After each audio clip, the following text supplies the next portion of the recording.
Chemistry मास्टरचा सगळ्यांना नमस्कार. आपण थर्मोडायनॅमिक्सचे प्रॉब्लेम बघतोय आणि आता आपण 68 नंबरचा प्रॉब्लेम बघतोय. आणि हा प्रॉब्लेम जो डिपेंड आहे तो कशावर डिपेंड आहे तर हेस लॉवर डिपेंड आहे. आता हेस लॉ काय सांगतोय, एखादी रिॲक्शन एका स्टेपमध्ये होऊ दे किंवा नंबर ऑफ स्टेपमध्ये होऊ दे, डेल्टा एच काय असतोय सेम असतोय. आता प्रॉब्लेम काय बघा, calculate the amount of enthalpy liberated in the combustion of 9 × 10⁻² kg of acetic acid. आता 9 × 10⁻² kg म्हणजेच mass of acetic acid. Acetic ॲसिडचा फॉर्म्युला काय आहे तर CH3COOH हा ॲसिटिक ॲसिडचा फॉर्म्युला आहे. त्यांनी किती दिले 9 × 10⁻² kg म्हणजे किती माहिती आहे का तर 90 ग्रॅम येतो. 90 ग्रॅम ॲसिटिक ॲसिड आहे. लागलीच नंबर ऑफ मोल्स पण काढून घेऊया, आपल्याला बरं पडेल. Number of moles of acetic acid किती असते, मास आपण मोलार मास 90 अपॉन. आता मोलार मास कसं काढायचं तर कार्बनचं किती घ्यायचं असते 12. आता 2 कार्बन 12 दूनी 24. ऑक्सिजनचं किती घ्यायचं असते 16. 2 ऑक्सिजन 16 दूनी 32 म्हणजे किती आलं बघा 24 अधिक 32. आणि हायड्रोजन किती आहेत 4 हायड्रोजन आहेत. 4 हायड्रोजनचं 4 आणि कार्बन झाला, हायड्रोजन झाला, ऑक्सिजन झाला. तर ह्याचं किती होतं बघा 24 32 आणि 4 36 आणि 4 40 50 60 60 होतोय. म्हणजे मोलार मास 60 आहे. 00 किती आला मग 1.5 आला. नंबर ऑफ मोल्स 1.5 1.5 मोल आहे. बरं पुढे जाऊया आपण. हे आता नंतर लागणार आहे, आता गरजेचं नाही. पुढे जाऊया, पुढे आपण वापरूया. आता कंबशन म्हणजे काय, जाळायचं आहे. जाळायचं म्हणजेच मी त्याला मुद्दामून मध्ये लिहितो बघा इथं CH3COOH. जाळायचं म्हणजे कोणाबरोबर रिॲक्शन करायची तर O2 बरोबर रिॲक्शन करायचं. जाळल्यावर काय तयार होतो 2CO2 आणि हायड्रोजन 3 आणि 1 4 4 हायड्रोजन म्हणजे 2H2 तयार होतो. हां, आता एन्थॅल्पी ऑफ फॉर्मेशन 3 दिलं आहे बघा. बघा 2 carbon plus O2 plus 2H2 असं दिलं आहे. तो किती दिला आहे त्यांनी तर -486.6 किलो जूल दिला आहे. म्हणजेच आपण याला डेल्टा H1 बोलूया, याला डेल्टा H2 बोलूया. म्हणजे हा पहिला तयार करून घ्यायचा, तयार करून घेतल्यानंतर जाळला आहे. म्हणजे याला पॉईंट A पकडला, ह्याला पॉईंट B पकडा, ह्याला पॉईंट C पकडा. आता परत इथं काय दिलंय त्यांनी C plus O2 direct CO2 तयार केलाय बघा. ह्याला आपण काय म्हणूया डेल्टा H3 बोलूया आपण. आणि काय केलंय त्यांनी H2 plus half O2 gives direct त्यांनी काय केलंय H2O तयार केलाय. म्हणजे डेल्टा H3 याला बोलूया आपण, सॉरी डेल्टा H4 बोलूया. आता आपल्याला काय दिलंय आणि काय कॅल्क्युलेट करायचं ते मी सांगतो. तुम्हाला काय दिलंय तर यांनी तुम्हाला डेल्टा H2 दिलाय का, एक मिनटं C प्लस O2 गिव्स हा तुम्हाला दिलाय, नोन आहे हा माहिती आहे तुम्हाला. हा डेल्टा H3 माहिती आहे का, माहिती आहे. डेल्टा H4 माहिती आहे का, माहिती आहे. आणि डेल्टा H2 काढायचं आहे. म्हणजे काय करावं लागेल, हा पॉईंट A आहे समजा, हा पॉईंट C आहे समजा. ह्या दोघांच्या सममधून हे वजा केलं तर हे राहणार आहे बघा सांगली पुणे मुंबई. सांगली ते डायरेक्ट मुंबई. ह्यांची सम करा, ह्यातनं हे वजा करा, तुम्हाला हे डेल्टा H2 राहील.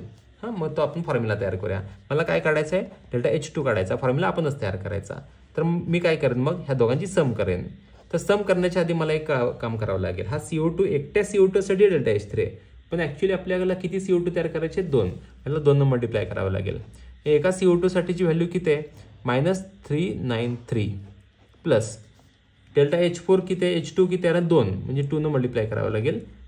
डेल्टा H4 ची व्हॅल्यू किती आहे, H2O ची व्हॅल्यू हे बघा H2 ची व्हॅल्यू किती आहे -285.5.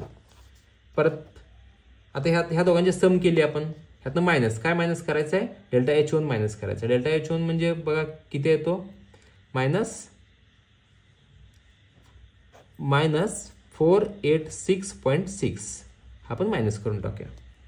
बघा मग 2 मल्टिप्लाय केलं, या 2 मल्टिप्लाय केल्यानंतर किती येते बघा बरं 393 गुणिले 2 किती येते तर -786. परत प्लस मायनस 285 का 86 सॉरी 286.5 गुणिले 2 किती येते तर हे येते 285.5 गुणिले 2 285 सॉरी 86 सॉरी 85च आहे इथं 5 आहे 285 गुणिले 2 285.5 गुणिले 2 किती आला 571 म्हणजे इथे किती आला 571. ह्या दोघांची सम करायची मायनस आणि मायनस मायनस हे काय होईल प्लस होईल 486.6. आता काय करायचं मग ह्या दोघांची सम करायची किती आहे 786 अधिक 571 बरोबर किती येते तर वजा 1357 अधिक 486.6. मग काय करायचं तर हे मायनस करायचं वजा 486.6 बरोबर किती येते तर उत्तर -870.4 डेल्टा H2 आला. आता हे किलो जूल पर मोल पर मोलचा अर्थ कळतो का एका मोलसाठी आहे एका मोलसाठी म्हणजे एका मोलसाठी तुम्हाला उत्तर मिळालंय पण आपल्याला किती मोल आहेत बघा बरं इथं 1.5 मोल आहेत. मग तुम्हाला जर एन्थाल्पी ऑफ कंबशन काढायचं असेल किती ग्रॅमचा 9.9 × 10⁻² किलोचा म्हणजे 90 ग्रॅमचा तर तुम्हाला 1.5 मोल घ्यावं लागेल. ह्या व्हॅल्यूला किती मल्टिप्लाय करायचं तर -870.4 ला 1.5 न मल्टिप्लाय करा. जर याला तुम्ही 1.5 न मल्टिप्लाय केलं तर ते आन्सर किती येते तर एन्थाल्पी ऑफ कंबशन तो किती येतोय 1305.6 किलो जूल मायनसमध्ये येतोय. इथे लिहायचं मग enthalpy of combustion of CH3COOH is किती आहे -1305.6 किलो जूल. आता हे 1.5 मोलसाठी एवढं आलं बरं का एका मोलसाठी एवढं आहे 1.5 मोलसाठी एवढं आहे. थँक्यू.